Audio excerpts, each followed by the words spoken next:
Ciri-ciri orang yang suka mengadu domba, mudah menghasut orang.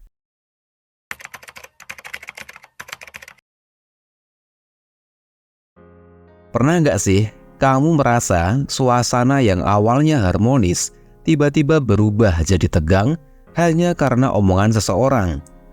Nah, mungkin orang tersebut adalah tipe yang suka mengadu domba. Perilaku ini seringkali tidak disadari, tapi dampaknya bisa besar. Orang yang suka mengadu domba biasanya pintar memanipulasi situasi, memanfaatkan kata-kata untuk membuat orang lain berselisih. Mari kita kenali ciri-cirinya supaya kamu lebih waspada. Yang pertama, senang membicarakan orang lain. Orang yang suka mengadu domba biasanya punya kebiasaan membicarakan orang lain di belakang. Awalnya, obrolannya mungkin terdengar biasa saja, seperti sekedar gosip ringan. Namun, lama-lama topik pembicaraannya mulai menyudutkan satu pihak dan memancing orang lain untuk ikut terlibat dalam drama tersebut. Mereka pandai membuat cerita terdengar sangat meyakinkan, sehingga kamu mungkin terjebak untuk ikut berpihak tanpa menyadarinya. 2. Manipulatif dalam berbicara. Orang yang suka mengadu domba adalah mereka yang pintar memainkan kata-kata. Mereka tahu cara membuat satu pihak merasa marah atau kesal terhadap pihak lain, meskipun mungkin masalahnya sangat sepele. Dalam percakapan, mereka akan memotong atau menambahkan detail yang sebenarnya tidak ada, tentunya hanya untuk menciptakan konflik. Hal ini bertujuan supaya dua belah pihak yang awalnya baik-baik saja jadi saling tidak percaya. 3. Pandai pura-pura netral. Ini salah satu trik paling halus dari orang yang suka mengadu domba. Mereka seringkali berpura-pura netral di depan orang lain. Nah, saat berbicara denganmu, mereka akan tampak seolah-olah mendukung atau bersimpati pada masalah yang sedang kamu hadapi. Tapi sebenarnya, di belakang mereka membicarakan hal yang berbeda dengan pihak lain.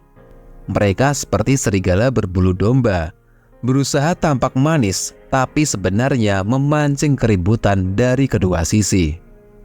4. Membesar-besarkan masalah.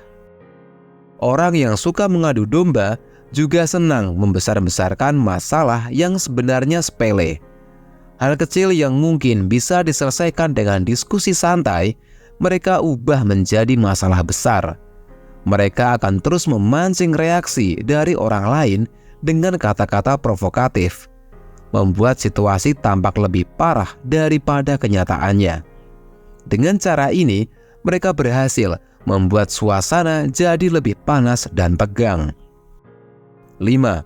Tidak konsisten dalam cerita. Salah satu tanda paling jelas dari orang yang suka mengadu domba adalah ketidakkonsistenan dalam cerita mereka. Mereka cenderung memberikan versi yang berbeda-beda pada setiap orang yang mereka ajak bicara. Misalnya, mereka bercerita tentang satu kejadian kepada A dengan satu versi, dan kepada B dengan versi yang berbeda lagi. Nah, perbedaan ini sengaja dibuat untuk memicu ketegangan antara dua pihak. 6. Suka menghasut. Orang yang suka mengadu domba biasanya juga gemar menghasut.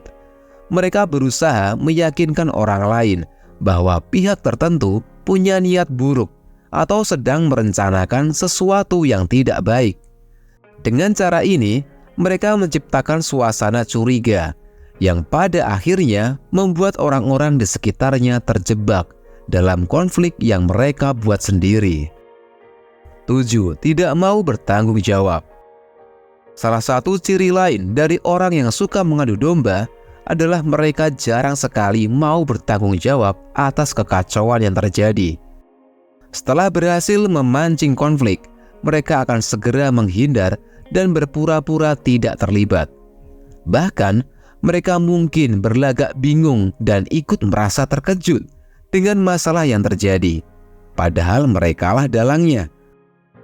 Menghadapi orang yang suka mengadu domba memang perlu kehati-hatian.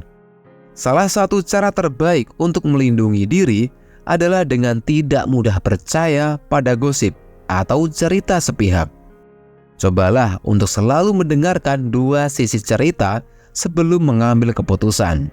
Selain itu, jangan ragu untuk menjaga jarak dari orang-orang yang menunjukkan tanda-tanda ini. Oke? Nah, semoga informasi ini membantu kamu lebih waspada terhadap orang-orang yang suka menimbulkan konflik di sekitar kita.